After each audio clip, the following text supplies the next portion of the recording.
Hare Krishna, thank you for coming to this presentation. Let's start with offering obeisance to Srila Prabhupada. Nama Om Vishnu Padaya Krishna Prishnaya Buddhale Shrimate Bhaktivedanta Swami Iti Namine Namaste Saraswati Devi Gauravani Pracharine Nirvishesha Shunyavani Vaskati Reshatarine. So our goal is to show a little bit what had happened in North America over the last 10 years and what is our vision for the next 10 years. So that's our topic for today. We will be presenting Sriranga Thakur Prabhu. He is the temple president of ISKCON Houston, a wonderful community.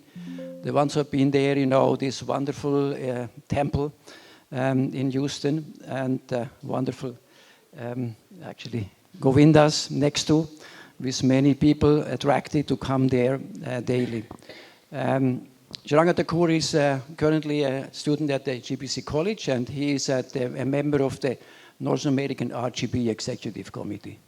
Myself, Jaya Dasa, I'm the temple president of New Vrindavan. I'm a zone supervisor under Nuttama Prabhu and serve also on the EC of North America.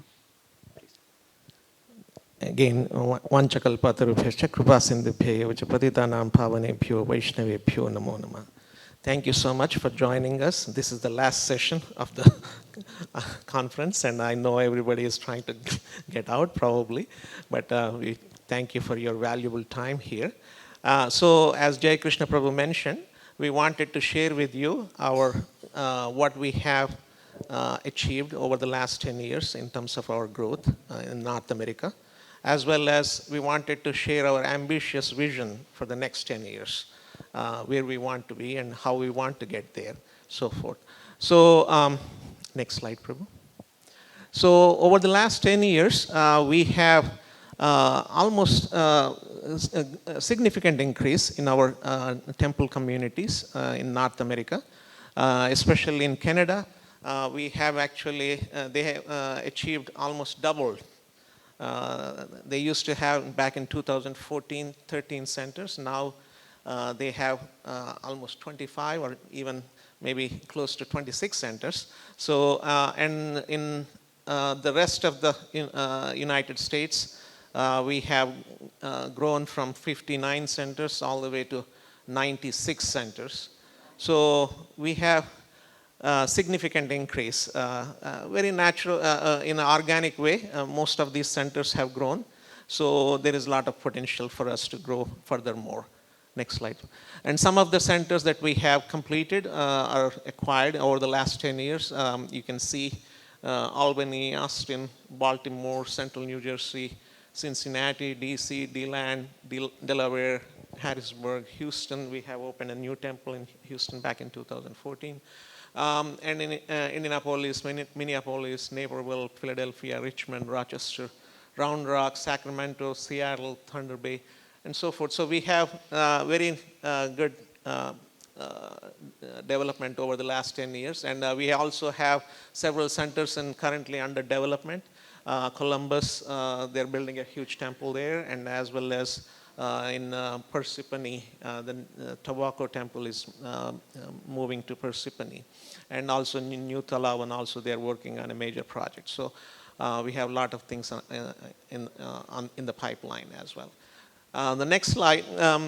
This actually shows in the growth that we have experienced in the Toronto area. In our Zone 1, we call it ISKCON North in Canada. Toronto area, and they actually, over the last few years, they have grown 11 centers, almost close to 11 centers just in Toronto area. And we will talk about what is so special in Toronto, that's happening in Toronto in the next couple of slides. Next slide, bro. In terms of our book distribution efforts also, we had a significant growth over the last 10 years. All the way back in 2014, around $1.6 million that we were doing book remittances to BBT. Now, I think 2023, we have done to $3.3 million. So we have doubled our book distribution remittances as well. And it's constantly, we are on a growth pipeline that we are working towards expanding our book distribution efforts across North America. The next slide, please. And just a snapshot of what we have so far in 2020, based on our 2024. We have very competent and enthusiastic temple presidents in many of our temples. We have a lot of young leaders taking responsibilities, and especially some of the second generation leaders are taking up the leadership responsibilities in some of our big temples, like in Dallas we have Nrsingarupa Prabhu. And so we have a lot of potential in terms of our future ambitious plans. And also we have a lot of dynamic preachers that are traveling across North America, and also the contiguous, the reorganization of our zonal supervisor, zonal GBCs. It's really helping us in terms of to make sure that we focus on in each of the individual zones. And also we have the zonal supervisors, 11 zonal supervisors currently we have, and also we have a full version of GBC college, and we had almost like close to 15 or 20 students that are getting trained in the current GBC college. And also we have a nice promising RGB, regional governing body structure, that we have, I think back in 2024, January 1st, I think we started, we got the blessings from the International GBC, and we started with that.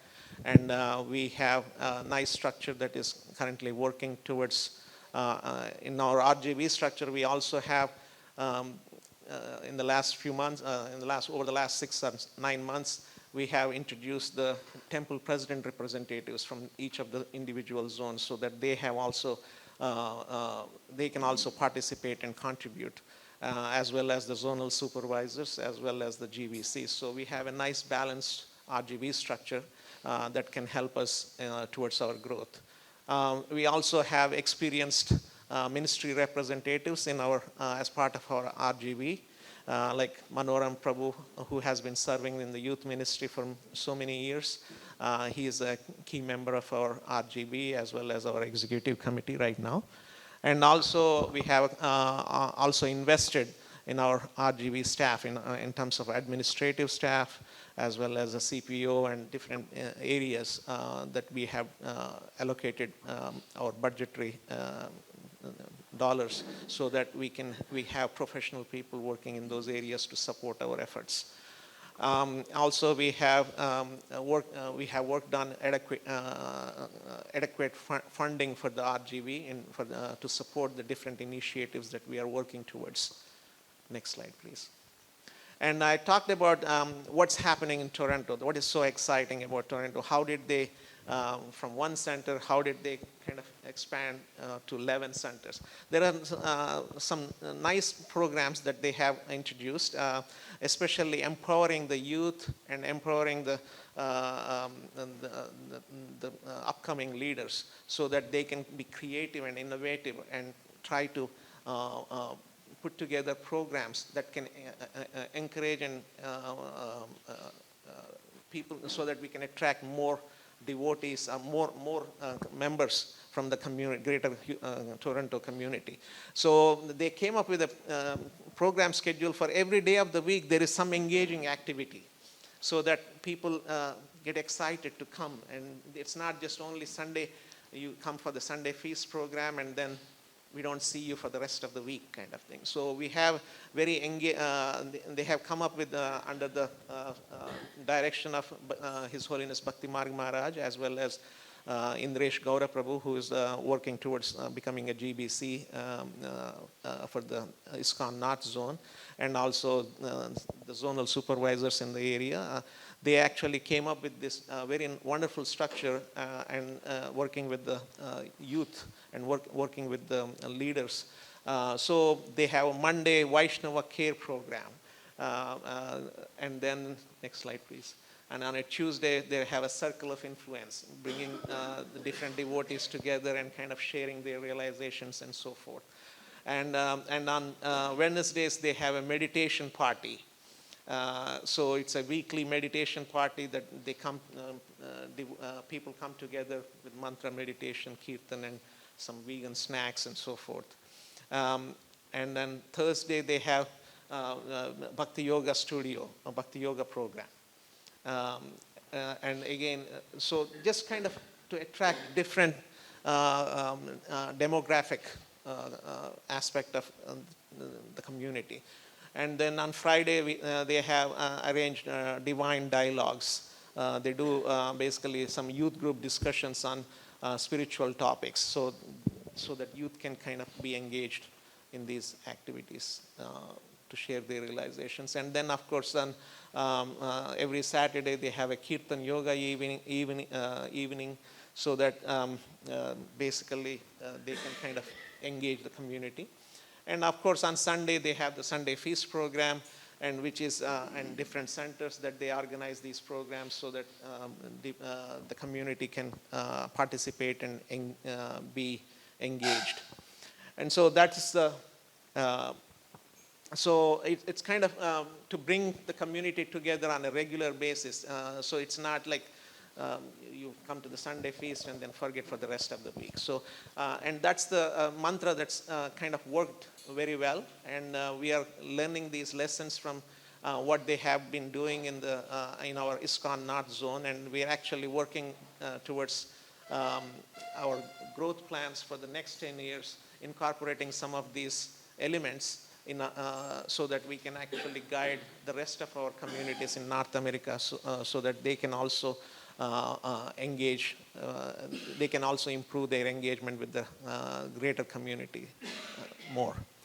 I think at this point I will have, of course, they have Sankirtan also at 4 days a week. They go out and distribute books and do public harinams and so forth.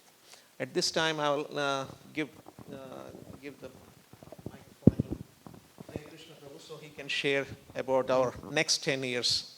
Just stay there. Can you go back? I just want to add two things for Toronto and Canada or the Zone North. You know, we have this one devotee, he's a proper disciple, and he always tells us the real estate value ISKCON has in North America, okay? And one of his topics is only, why do you use this only on Sunday or on the weekend, you know? So Toronto is really an exceptional example that we use our real estate value every day of the week. Of course, we have deity worship, we have Guru Puja, we have all these different things, but in a wider way, I think that's a wonderful topic. The second one is that Bhakti Mark Swami actually instituted a complete approach to roll out Krishna consciousness in Canada, okay? Before we had the approach, we have a Bhakti Vriksha group and we build a congregation, and then once we have a center. He goes the other way. He has 5 devotees, sincere 5 devotees. He starts an ISKCON center right away. Huh?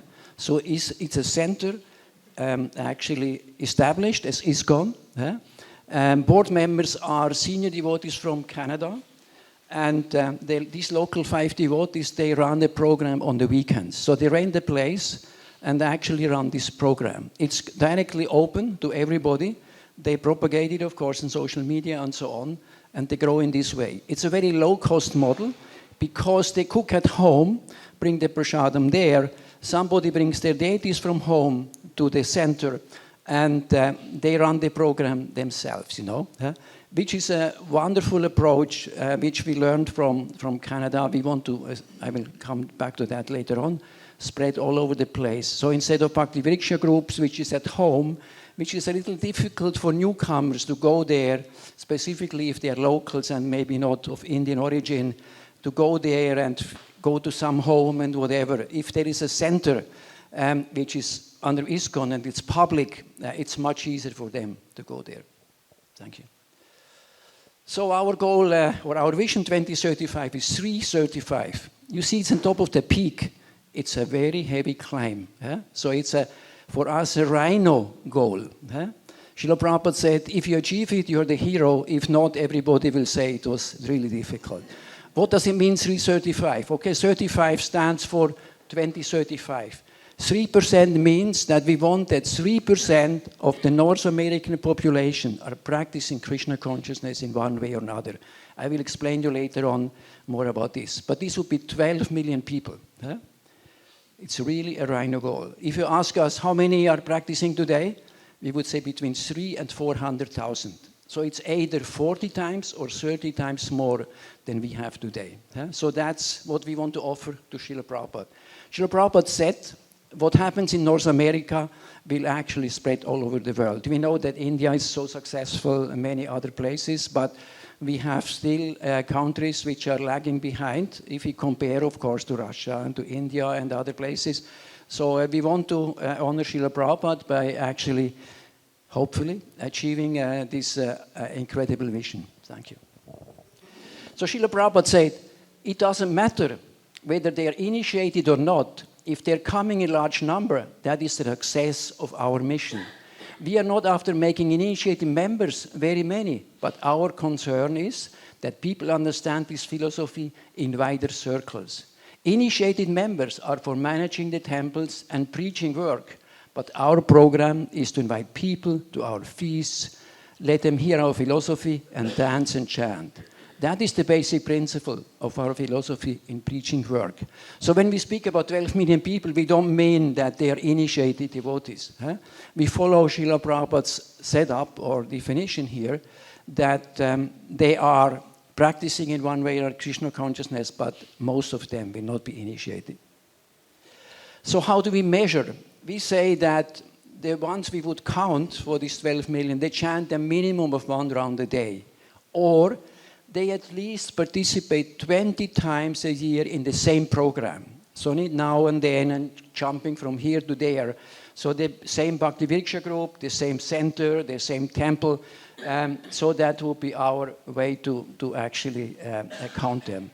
And we developed this a little more based on the Canadian experience. So we are shooting at for each 500,000 people, we would have a center. We don't say temple, we say a center. Huh? Based on the model actually of Canada. And it would mean we would have 772 centers. We had shown before it's 126, it's about 6.5 times more. But if you think about it, you know, if New York has 9 million people, that would mean we would have 18 centers in New York. Huh? If Toronto has about 6.5, so they should have 13 centers, they have already 11. Huh? Dallas is at the same level, about 6.5, that means 13 centers.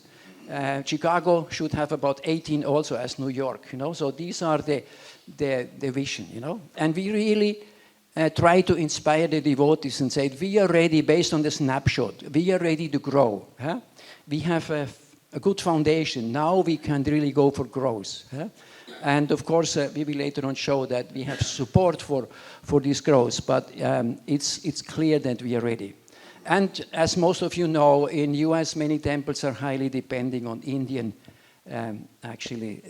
immigrants who may have stayed for many years there, have green cards, are actually now citizens. But they are about 1.2% of the North American population. So when we say 3% extra, it means we really focus on the locals. That does not mean we abandon the Indians, of course. We will serve them as we have done so far, but it needs a strong focus on locals, please. So we have 4 key growth initiatives and 4 support initiatives. So of course, one is congregational development. So still, if you have the center approach, we need Bhakti Vrikshas, we have to expand. We had a talk this morning, Manoram is handling and managing Krishna.com. He says, based on the requests they have for questions and whatever, he sees certain areas where we have no temple. Huh? So this would be the right way to go. Okay, start there either a center, or most probably we don't have the 5 devotees, but start the Bhakti Vriksha group, at least as a start, you know. Huh? And then Krishna homes and all the other offerings the congregational ministry is offering. Second one, Kirtan. Huh? We want to spread Kirtan in a much more intense way. I will give you more details later on, but of course, to enliven people, we have successful, of course, Kirtan programs in India.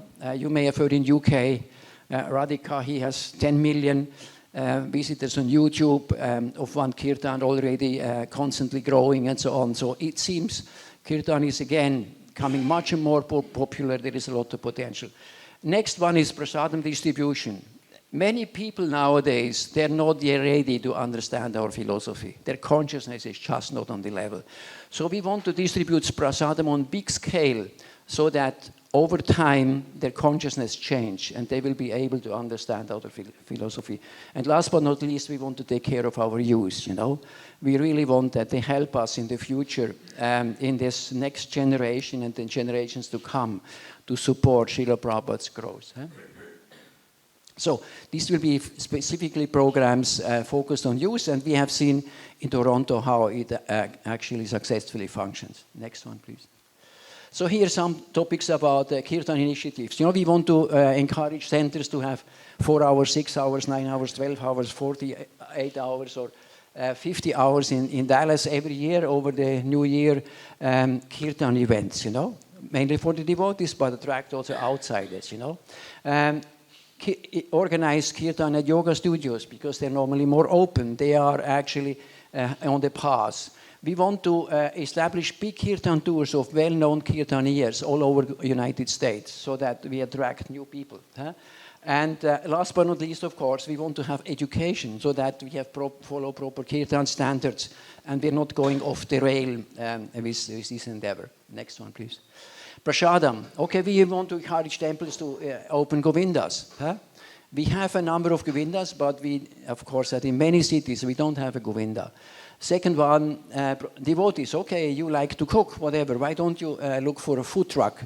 Gopal Bhatta had a Prem model developed as an example, which is now successfully running, so we could duplicate. He worked long on menus and offerings. We want to temples to start Food for Life program. Baltimore has this wonderful program, Hunger Free Zone. They're distributing every day between 600 and 1,000 plates, you know. And last one, which, you know, Mahari Ball out of Chowpatty, actually a product which is many times offered except the ghee, that we actually try to, on large scale, by big grocery companies, distribute prasad. People don't know it's prasad, but if they get addicted to it, you know, so that we can change their consciousness. Next one, please.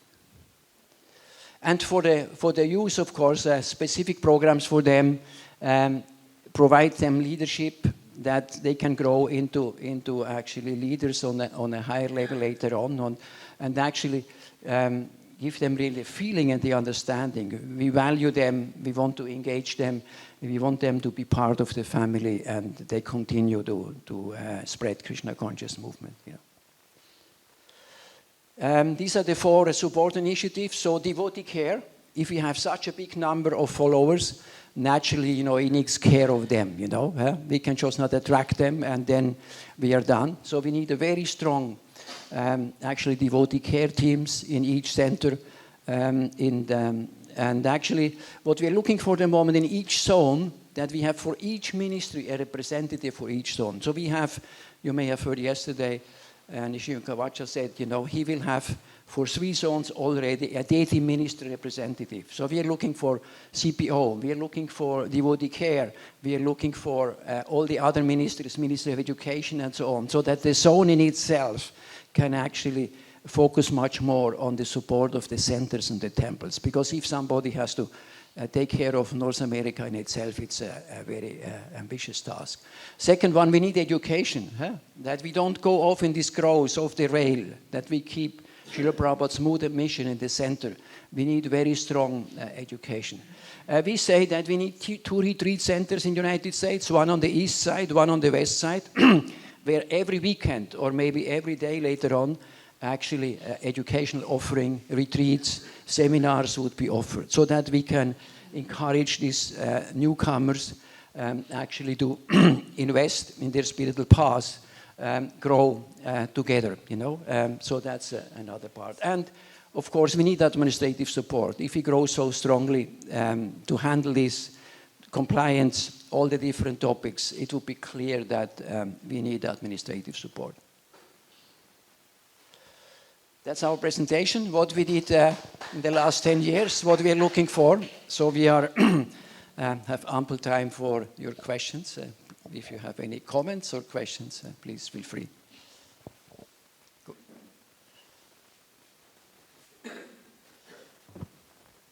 Gauranga Prabhu. Thank you. This is a really very, very enthusiastic and optimistic way to go forward. I think it's very hope-giving. Srila Prabhupada started ISKCON in North America, and North America, had almost 4 to 5 years, heads-up time before Prabhupada went to London and India from 1970-71. So 65 to 70 practically North America was the... So I think, this kind of robust leadership is going to be very, very useful. Just a point of information that since you talked about many Govinda's restaurants, that later this year, by the, say, October or November, we are setting up a culinary institute at Govardhan Eco Village. Jaya! Fully funded by National Skill Development Corporation. And in 9 months, every 9 months, we will be churning out 30 cooks and 30 bakery people. So 60 people every 9 months. So just as a point of information, and we are going to be, it's all for Sattvic. So India, strangely, although has many hotel management institutes all over India, but for culinary there are only 3 institutes so far in India. Because in India they don't feel that cooking is something which can be taught. So we are going to be the 4th, but fully Sattvic. So right now as we speak, the curriculum is being developed and the construction is going on. And we have tied up with Symbiosis School of Culinary Arts. And of course, they will be absorbed in multiple kitchens in India and Govinda's restaurants in India. And so any of the initiatives abroad also, they could be sent once this gets rolling. These are great news. Thank you so much for sharing that. The teaching will be in English or in Hindi? We have to see the kind of people who come in. It has to be, okay. But if 60-70% of the training is practical. Okay, good. The school itself is actually open to kind of... Yeah, we are... Anybody comes, like even if you have, people who are already cooks and you want to do upskilling, they call it upskilling. So you can upskill your existing staff, send them, like that. Plus we have local tribal villagers and other people whom we can train up. Wonderful. So, wonderful. That shows the synergy, of Srila Prabhupada's movement, Yeah? And we know India is in many ways so much ahead of our development. So if we can take advantage of that, that would be wonderful. And, our Shruti Rupa Devi is on our advisory, Viram Prabhu's wife, and, Okay. from Alachua, Okay. Florida, and she may be coming and spending significant time to wonderful. be part of this school. I just want to add another topic which we are really looking for is introducing completely people out there into spirituality, okay?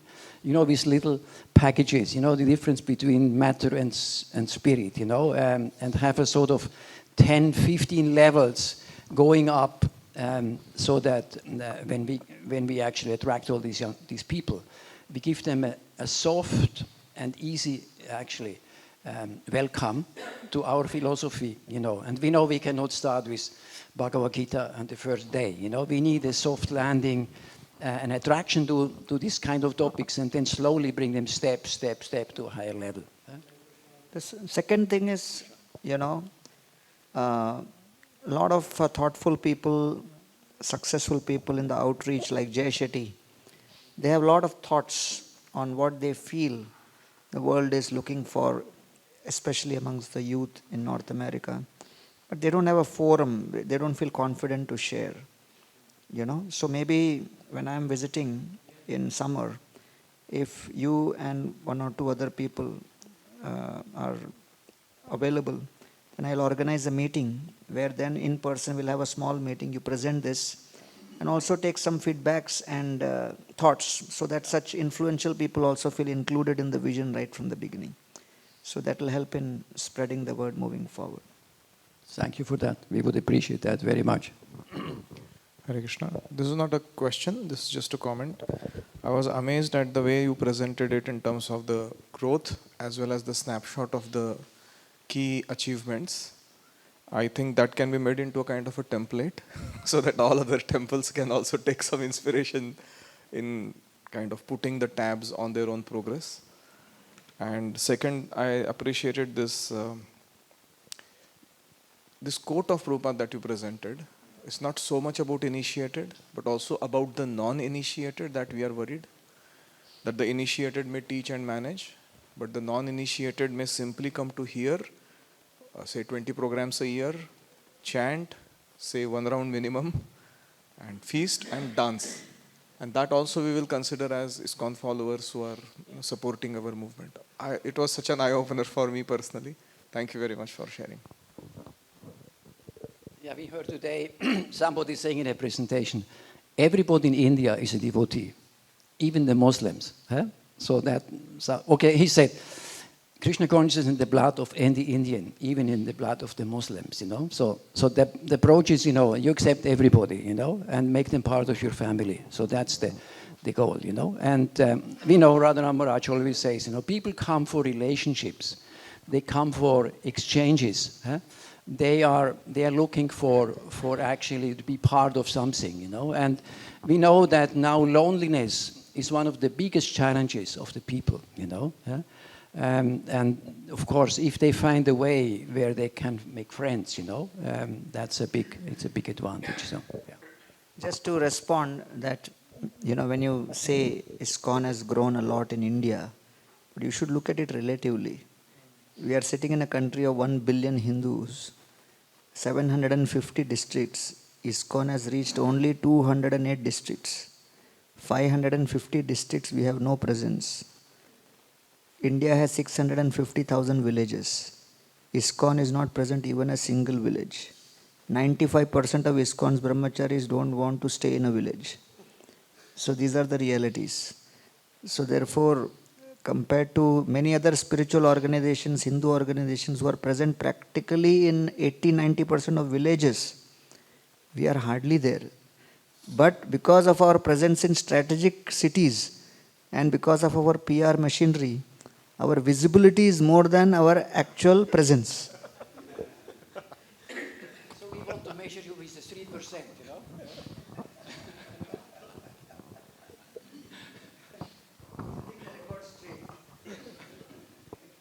Thank you for the inspirational talk, Guruji. This 3%, 335, you mentioned that. So this includes the children's as well, or I didn't send children's, the kids. Yeah, Because it's youth and congregation you covered, but the kids. What about the teenage and all this? Anyone that can attend the program, and especially our focus is as we mentioned, one of the key initiatives that we are, Hare Krishna, thank you so much for joining us. One of the key focus areas that we are working on is youth engagement, because we feel that, especially as Prabhu mentioned, there is only 1.2% of the population is actually Indian origin. The rest is the local Western origin. So in order to actually relate to the Western population, the youth actually who are born in our movement, who are actually coming to our temples, are great ambassadors. So we want to engage them more, focus more on them to reach out to the greater community, local population, so that we want to engage everyone, youth, teenagers, children, kids. we have a lot of Bhakti Vrikshas that we are running, and we have a lot of successful Sunday school programs. Almost 200 kids, as many adults that attend the Sunday feast program, that many kids are also attending. Just like we have a Avanti school in, I think, Manor. Yeah. So Yeah. do we have anything like that in NA?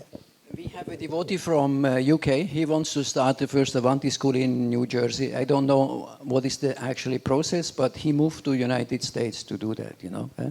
And just to add what Sharanga Thakur said, you know, it's very important that we can actually inspire the youth because they speak the language of the youth, you know. If we speak to them and preach to them, we are not adapted to their, you know, thoughts, their culture, their understanding. So therefore, the youth have an important factor, you know.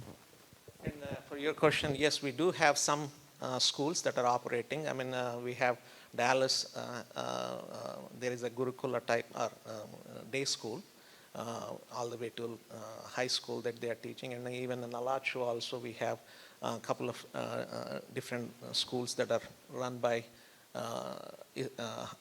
our devotees. And also in Houston also we have a school that's been running for almost 10 years. So, and we are working, like Prabhu mentioned, I mean, we are working with Avanti schools to kind of see if we can engage in other areas as well.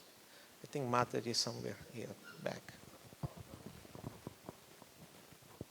I just want to share this with you, with your permission, that Radha Shyam Prabhu has personally invited me to come to a couple temples in North America, because I have experience in Vancouver, Canada for over 20-30 years, preaching to New Age community.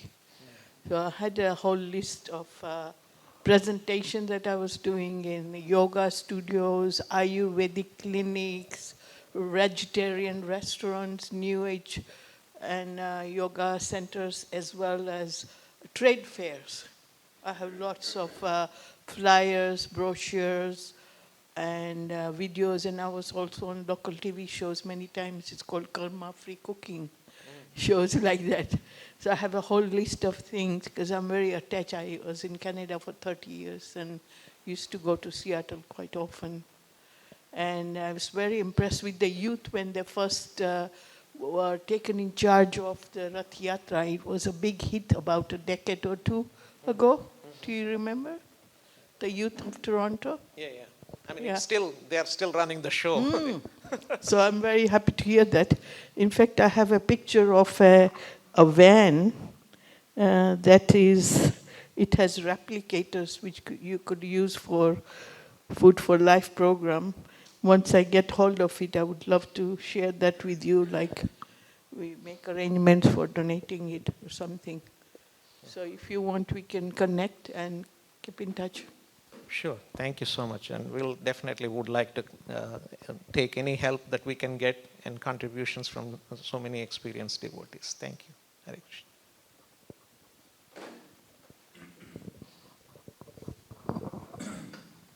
Prabhuji, what is the plan for recruiting the next generation of youngsters?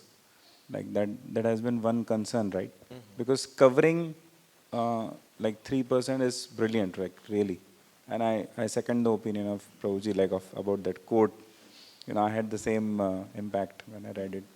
So when you plan all these things, you also need like good leaders to continue, right? So, and I'm specifically talking about like white Americans. Yeah. You know, so how do you? You know, the other day we had this presentation about succession, okay? And the succession presentation was only about GBCs, okay? And I had a talk this morning with this lady. It was a great presentation, you know, really very thoughtful, a lot of great content. But over the next 4 years, most probably, all the GBC positions will be most probably taken, okay? And then for the next 20 years, we don't need GBCs. Okay, something may happen, you know, unfortunately, but so I shared with her that do you have any actually program or whatever initiative, succession from bottom up, because that's what we need in the United States, you know. Unfortunately, most of our temples, we import devotees, sorry to say that, for our deity worship, for our preaching, which is not sustainable. Okay, so we have to come to the level that we grow our own devotees, and we have to start from the bottom. And it starts with a cook, what we just heard about the culinary education, you know. We need a cook, we need to train a preacher, we need to train this, whatever, and so on, you know. By the way, in New Vrindavan, I just made a list of all our services we would need, 48 different jobs, okay? We have currently 31 young families with 48 children, okay? In New Vrindavan, all the Prabhupada children, they left New Vrindavan. They're now in California, in Alachua, they're in Denver, they're in New York, whatever. So that this is not happening in the future again, and we have to rebuild the community again. We want to have a program which helps us to actually show these young devotees there is a future for you in our community, okay? And they just elected a youth and family minister so that we can really professionally or whatever, dedicated, take care of them so that we can actually move forward, you know, and keep hopefully these young people in our community and engage them in different ways. From department heads, they can be the future temple president. There are so many opportunities in construction, in whatever, gardening and so on, you know. But what we really need is, as you address it, you know, we need succession for them from the bottom up, and we need a training for these devotees, you know. So if I want to be the future communications director, you know, I need somewhere a training. If I want to become a carpenter, okay, how do we train somebody in carpentry so that he can be engaged by the temple and he is taking care of that? In maintenance, HVAC, you know, AC and heating and whatever is there, and of course, preaching, pujaris, what all is there, you know. So this is our topic. We are meditating a little bit on a program or initiative that, do you use your talents in Krishna service? Okay? We have opportunity for you, 2 hours, 4 hours, 6 hours a week, 8 hours, 10 hours. Tell us what are your skills. Huh? Are you an accountant? Okay, you can help us in finance, okay? You are in construction, you can help us in maintenance, so that we build up from the bottom, actually, these services, which would help all the temples and would help us then build this pyramid, which ends up being a GBC. But of course, we need to build up these leaders from the bottom, but we need at the same time many other services to run a temple successfully, you know. Yeah, so there are like two things there. One thing is to recruit, like inspire people to actually take up Krishna consciousness, you know, the youngsters, like what Kalakant Pro is doing. But then if you ask him, his team, so like almost 90% are not there in the movement, not actively serving, I mean. They might be practicing Krishna consciousness somewhere. But then most of them, they don't end up serving anywhere. So yeah, the second thing is that, like giving them engagement or showing them a future, you know, they would like to be a part of. So both the things are vital. Like you recruit the new people to practice Krishna consciousness, and then second is you give them engagement so that they stay. And like Manoram Prabhu the other day was mentioning in his youth ministry presentation, I mean, basically we want to inspire the youth so that we want to create, like he was presenting that creating youth departments in every temple. In the past, there used to be youth groups, they were engaged in some activities and so forth, but then as the members of the youth group kind of graduates their school or whatever, then they're gone and there is no continuity. So one of the initiatives that as part of this 335 vision, as part of the youth initiatives, we are working towards establishing youth departments, encourage and creating the awareness in the community about the opportunities that are present. And I would like to give to Aniruddha Prabhu in the seminar that we just came from, right? On the example of Melbourne's strategic planning, legacy and strategic planning, he identified 148 services. You identified 48. He had identified 148, 150 positions, different positions within the greater community of the Melbourne community that are basically service descriptions that they had to write. And I thought that's brilliant. I thought if we, for a regional or zonal, have those kinds of descriptions, right? An org chart, Aniruddha Prabhu said, when a person comes to a temple, a young, intelligent person, and you show them an org chart of like 150 different services, and then the service descriptions, right? then they can figure out, oh, I can fit in here, I can do some service here, I can do some service there. And people who graduate from Krishna House, Kalakanda's program, who are not going to remain brahmacharis, or they're not going to continue with, they're going out into the world to do stuff, they can look at that org chart for North America, and let's say we have 300 service positions on the North American org chart. Where can you fit in? Where can you give some service, give some time, right? And plug in all those young people, intelligent young people to help us, especially in outreach, to reach out to other young people. Create think tank initiatives, how to reach young people through social media, through other avenues. The young people have so many ideas. They speak the language of other young people.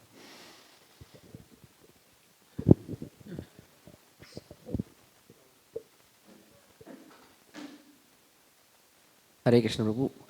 Wonderful presentation. I have one question. Apart from the enthusiasm and inspiration, to implement it at the national level, you need funds as well, money. So has anybody thought about, if somebody comes with an initiative, this is what we should be nationwide. Apart from the saying it, each temple should own it, okay, we will support it, either through their funds or there is a budget. At least you should have a starter thing which basically catapult us into the situation where we want, if you're specifically looking for 3 million people. We always need Lakshmi, we always need money, So what we started on the RGB level is that we ask our temples to tell us what was their income in 2022, okay? And now they give us 1% of their income 22 to the RGB, okay? Which actually tripled or maybe 3.5 times the income we had before. So therefore we said we had a reasonable funding for the RGB. Our next level is that we want to start a campaign that the Grihastas give 1% of their income to the temple, okay? That would substantially increase the income of the temple and give them much more potential to actually engage more devotees, to outreach, whatever is needed, to support also this initiative. But in general, we want to do that so that we go on the same level, And we have an easy saying, it's 99% for you, 1% for the RGB. It will be the same for the Grihastas, 99% for you, 1% for the temple. And we know nowadays, many families, maybe with 2 children, they come to the Sunday feast. They may give $30 a month to the temple. So they don't really pay what they take. If you take 4 meals every Sunday, $30 a month, that's not covering. But if, and as we know, we have very highly intelligent, well-positioned Indian congregation members, they make 100,000, 150,000 more. If everybody would give 1%, that would give a big boost and help us, of course, to fund initiatives like this, And gradually then, the RGB may increase the 1%. Said, okay, we help you to double, triple your income at the temple. Give us a little more that we can finance these initiatives, So that's the thinking behind. But overall, let us say, it's just a new initiative. We are just starting it, As the last slide said, we really need your blessings that we can do that. We really need your blessings and prayers, And as we know, ISKCON is a big boat, a big ship. And to just gradually change this big boat needs a lot of energy and a lot of efforts, And we know that each temple has their own priorities, their own plans. And we are coming from top and say, okay, we want to do this. So we expect that it will be hopefully the hockey stick effect. For many years it will be the same, but suddenly it should actually go off, and help us to do this growth. But we are all clear that we need a lot of energy to get it off the ground, And of course, all your questions and input shows us, where we have to work on. And we all hope that we can offer this to Srila Prabhupada. Especially the retreat centers will cost a lot of money. You're planning to buy. Yeah, but also the idea is to kind of bring all the temples also, create the awareness and basically make them involved in this 335 vision. That's our goal. So that people, all the individual centers and temples also take the responsibility that this is actually will eventually help them. I mean, can you imagine if they have 300 or 400 devotees in their program? I mean, if they 10 times or 20 times they're increasing, I mean, they're going to also get the benefit I mean, from a both financial standpoint as well as from engaging the community also. So I think that's what we are working towards in terms of engaging our leaders from all the way from ground floor, so that everybody becomes enthused and excited about this vision. And so that's the only way we can achieve it. I just want to add that so far Malati was our hero because she had 3 centers within 45 minutes, you know. If you look now at Toronto, it's much more expensive, you know. They have these 11 centers in a very short frame, you know. And the first topic is always, if somebody wants to open a new center, the temple president says, oh, no, all my donors will go there. You know, I will lose income. What will happen? I will have a reduced participation in the Sunday feast. But the experience so far is that it's completely the opposite. Everybody actually benefits.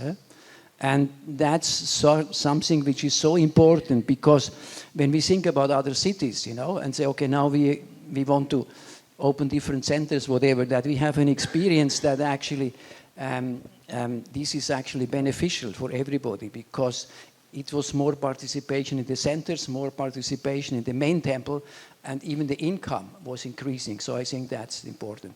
We had some years ago, and in Tobacco, a split off, Tobacco in New Jersey, okay? They had about 20 miles away, somebody opened a center.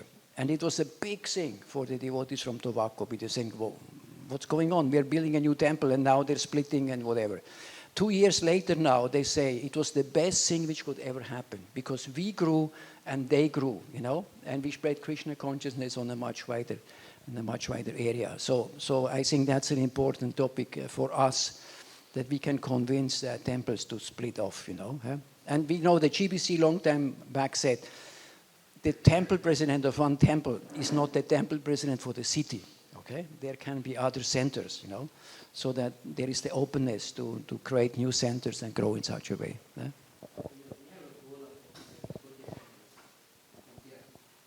20 centers. Seattle Ki Jai.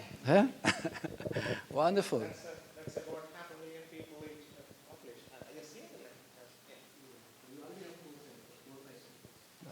Wonderful. Yeah. Okay, thank you so much for your attention, and thank you so much for your input, your questions. It helps us to focus more on our service, and we as asked you before for your blessings and prayers, and we hope to see somewhere down the road and come back and hopefully share our experience in good and bad ways, you know. Okay. Hare Krishna.